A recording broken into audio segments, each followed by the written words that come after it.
Neața lume și bine am regăsit la un nou tutorial. În acest tutorial vă voi învăța cum să vă jucați Staying Pack de 1.1 /mine și altele gratuit fără Minecraft Premium. În primul rând, vă duceți în descrierea videoului și o să aveți un link.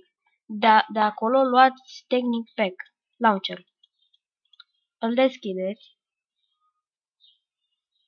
Acesta va da loading și se va deschide normal. Înainte să se deschidă, vă duceți să vă faceți un cont aici, pe Minecraft.net. Nu trebuie să fie premium sau dacă aveți cont, vă logați aici. Uite cum fac și eu acum.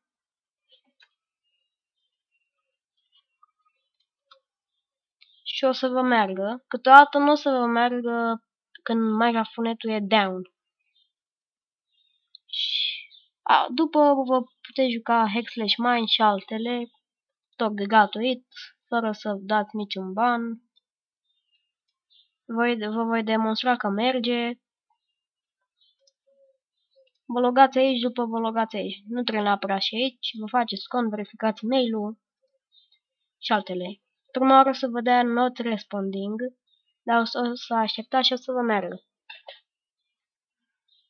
Acum așteptați puțin. Acesta se va încărca în ceva timp.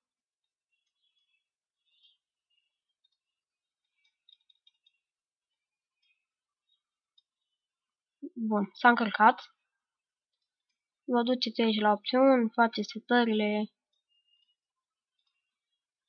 cum vreți voi. Da? Uitați că merge, Moclicer și alte moduri, cum s-ar zice. Uitați, aici am și o mapă, servere, texture pack-uri. Sper că acest tutorial v-a fost de folos. Baftă!